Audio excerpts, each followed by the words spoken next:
Olá, pessoal! Bem-vindos ao segundo episódio do Medicina em Família. Eu sou Daniela Cavalheiro, estudante do 5º ano da Faculdade de Medicina de Jundiaí. Estou aqui com meu pai. Eu sou o Sérgio Cavalheiro, professor titular de Neurocirurgia da Escola Paulista de Medicina. Pai da Dani. Pai, essa semana a gente ficou discutindo bastante sobre cirurgia intraútero, que é um tema que todo mundo tem muita curiosidade para saber. E aí eu achei que ia ser legal a gente conversar sobre isso. Por que você não fala pra gente um pouquinho sobre essa cirurgia? Ok, Dani, eu faço neurocirurgia fetal há muito tempo. Desde a época que era residente. Isso já vão mais ou menos 40 anos. Né?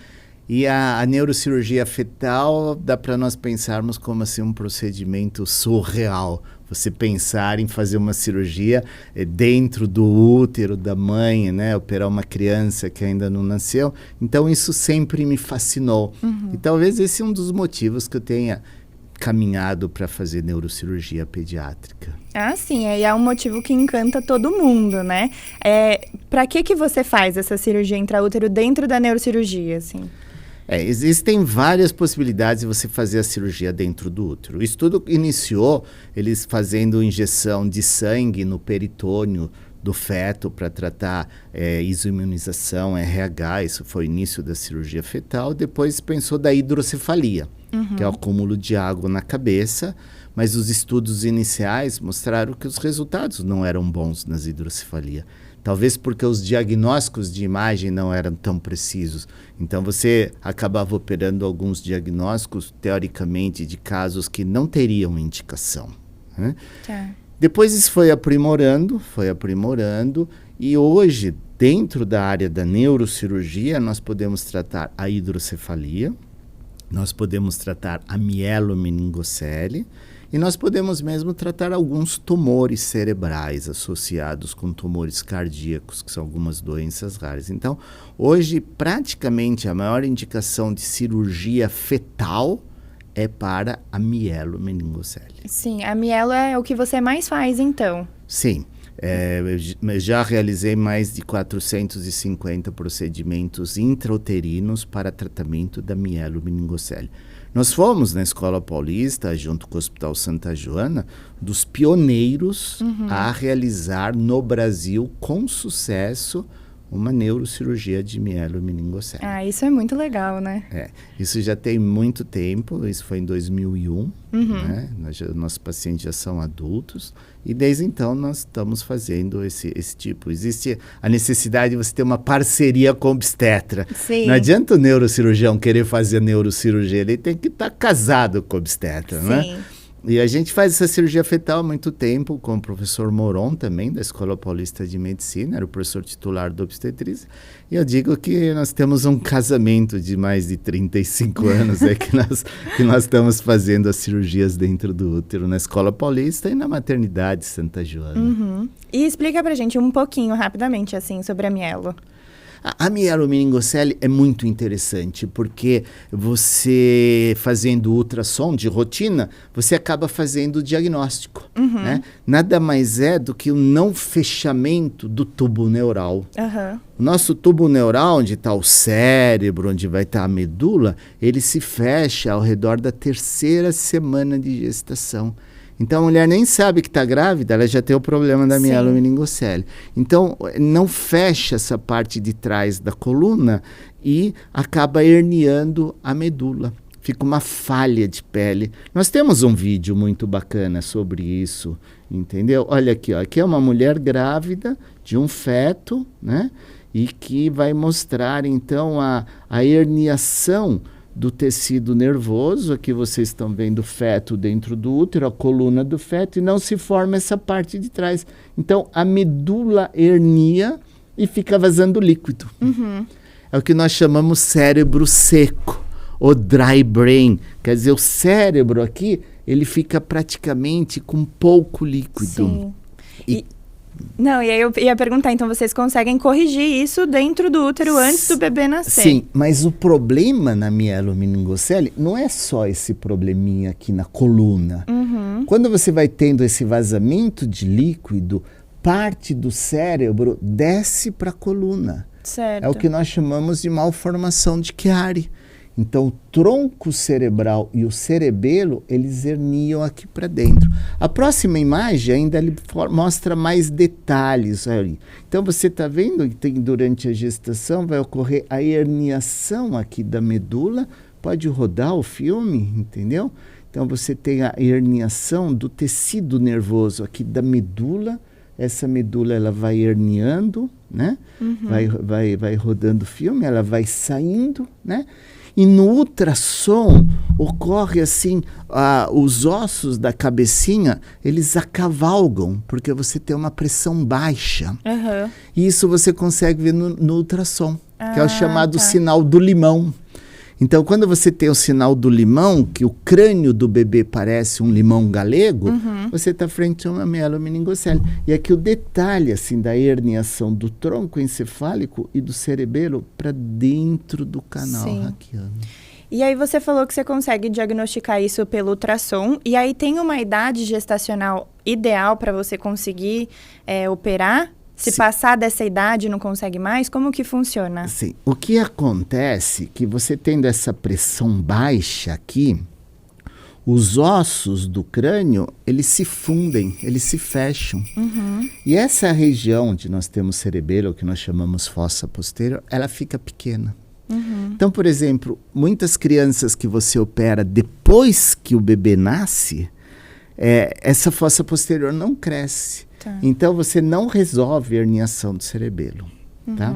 Agora, no próximo filme, eu vou mostrar que nós fechando, né? Quando você fecha a mielomeningocele, então, você aumenta a pressão dentro do crânio, né? Então, quando você fecha a mielomeningocele, né? O cerebelo e o tronco volta e desaparece o chiari. Então, a idade que nós achamos que você tem que fazer isso é abaixo de 26, 27 semanas. Depois desse período, nós achamos que você não reverte esse tipo de problema. Entendi. E quais são os benefícios de você fazer, então, essa cirurgia intraútero? Então, esse tecido nervoso, a medula, faz parte do tecido nervoso central, para fora, ela fica em contato com o líquido amniótico da mãe. E o líquido amniótico, ele vai ficando ácido. Então, ele vai assim, não seria destruindo, mas ele vai agredindo esse tecido nervoso e a criança pode nascer com déficits neurológicos. Pode ter dificuldade de mexer as pernas, dificuldade de controlar o xixi, de controlar as fezes, entendeu? E hidrocefalia. E se você, então, opera antes, você consegue evitar essas sequelas, Sim, né? você melhora essas alterações neurológicas e o mais importante, você evita a hidrocefalia, que é o acúmulo de líquido dentro do cérebro. Esse acúmulo de líquido, ele vai apertando o cérebro e a criança pode ter alterações cognitivas e a necessidade de colocar uma válvula, que é um corpo estranho. Então, se você consegue evitar com que isso ocorra, é um benefício muito grande. E uma dúvida que todo mundo tem, como que fica a cicatrização dessa ferida, né, intraútero? Ela cicatriza bem? Muito bem, muito bem. Isso era uma das perguntas que nós tínhamos. Por que a cicatrização dentro do útero ela é muito boa? E nós fomos estudar, uma bióloga me perguntou isso, e nós fomos estudar o que tinha no líquido amniótico e tem muitas células troncos. Muita célula tronco. Faz sentido. Né? Tem mais célula tronco no líquido amniótico do que no cordão umbilical. Esse cordão umbilical que se guarda se tiver alguma doença que você possa utilizar, nós verificamos, estudando no nosso laboratório aqui na universidade, que tem uma quantidade muito grande. E talvez quando você faça agressão no feto, né? Atualmente elas não estariam funcionando, mas quando você faz uma cicatriz, muito provavelmente elas fazem uma regeneração muito mais rápida e a cicatrização dos bebês é maravilhosa. Então eles já nascem absolutamente cicatrizados e não precisam de outro procedimento depois que eles nascem. Entendi. E deixa eu te perguntar, essa gestação, né, que vai continuar aí até o final, ela se torna uma gestação de alto risco? Ou seja, a grávida ela tem que ficar em repouso ou ela pode seguir a vida dela como se nada tivesse acontecido? A gente sempre pede um pouco mais de repouso, porque você vai fazer uma agressão no útero. Sim, lógico. E você pode fazer essa cirurgia, que nós chamamos a céu aberto ou por endoscopia. A grande verdade é que mesmo a cirurgia endoscópica, que parece que é uma... Hoje em dia tudo a gente tenta fazer por endoscopia, nós também fazemos essa cirurgia por endoscopia, mas ela leva a uma prematuridade maior que a cirurgia a céu aberto. Nossa. Então, alguns trabalhos de profissionais que fazem a cirurgia por endoscopia, esses bebês acabam nascendo por volta de 32, 33 semanas. Tá. Enquanto que na nossa cirurgia a céu aberto, você consegue levar essa gestação até 35, 36 semanas. É uma prematuridade, mas não uma prematuridade tão importante. Essas crianças não têm tantos problemas da prematuridade, né? Então, é possível nós fazermos essa cirurgia ou por endoscopia ou a cirurgia a céu aberto. No nosso time, nós fazemos as duas. Então, vamos supor, se porventura uma cirurgia endoscópica, você pode convertê-la em uma cirurgia a céu aberto. E é um procedimento, Dani, extremamente rápido. É uma cirurgia que dura 2 horas de pele a pele. Nossa, é super rapidinho. Para quem tá acostumado com essas cirurgias doidas aí, 17 horas, 2 horas é rapidinho. É uma cirurgia bastante rápida. A gente já trabalha há muito tempo com obstetrícia. A obstetrícia, eles expõem o útero para nós, né? Expõem, ou nós abrimos, ou fazemos por endoscopia. E em 2 horas o procedimento acaba, a mãe vai para a reanimação, é claro, ela acabou de passar por uma anestesia geral. E aí tem uma parte muito interessante. Antigamente eu anestesiava o feto. Eu fazia uma injeção na nádega do feto. Até ficava bastante contente com esse tipo de procedimento, porque era eu que fazia, não o obstetra. E depois nós começamos a ver que a anestesia que é feita para a mãe passa para o feto e nós não precisamos anestesiar o feto. Ah, legal isso. E essa gestação, ela pode ser feita por parto normal depois ou é sempre cesárea? Você pode fazer por parto normal, mas é um procedimento que o feto tem uma cicatriz. Certo. A mãe também tem uma cicatriz no útero, entendeu? Então, nós preferimos que o parto seja uma cesariana. Sim. Aliás, para o neurocirurgião, a cesariana com hora marcada é espetacular, né? Porque nós não temos muita hora. Mas, às vezes, elas entram em trabalho de parto, pode ter o parto normal, mas a gente sempre prefere que para melhor preservação, assim, da cicatriz, do bebê e tudo, que seja um parto cesariano. Sim. E o neurocirurgião sempre acompanha os partos depois?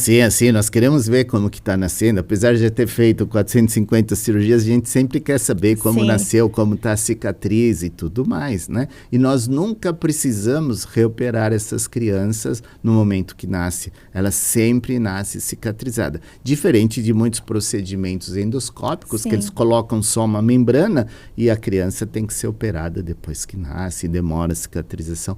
Então, é uma cirurgia que eu digo que ela pode ser feita em qualquer lugar do mundo. Ela é uma cirurgia que não requer muita sofisticação de material, você entendeu? Então, ela é reproduzida em qualquer lugar, tanto em países desenvolvidos como em países em desenvolvimento. Então, nós podemos fazer esse procedimento rapidamente em qualquer centro onde tenha um centro, claro, de obstetrícia especializada e onde tenha um neurocirurgião que acompanhe. Por isso que eu digo, isso é uma norma que nós seguimos, nós achamos que essa cirurgia deva ser feita pelo neurocirurgião. E por que isso? Porque a mielomeningocele e essas alterações cerebrais que nós comentamos pouco aqui com você, ela é do neurocirurgião. Então, nós acompanhamos essas crianças desde o momento dentro do útero, desde a cirurgia, até a vida adulta. Diferente do obstetra, que o obstetra faz o diagnóstico, tá? Tem alguns obstetras que fazem essa cirurgia, que nós não concordamos, porque é um procedimento neurocirúrgico, e depois nós podemos ter alterações dessa doença, da mielomeningocele, que requer que o neurocirurgião acompanhe. Então, nada mais justo que o neurocirurgião que faça esse tipo de procedimento. Com certeza, faz todo sentido. Pai, obrigada por ter fornecido essas informações, foi muito bom. E no próximo episódio, a gente vai destrinchar um pouco mais sobre a mielo, falar sobre formas de prevenir, tratamento sem ser intraútero. E espero que vocês tenham gostado. Muito obrigada pela atenção. Ok, Dani, acho que foi bom esse esclarecimento. E se vocês tiverem alguma dúvida, não hesite em nos procurar. Tenham todos um ótimo fim de dia. Um abraço. Tchau, tchau. Obrigada.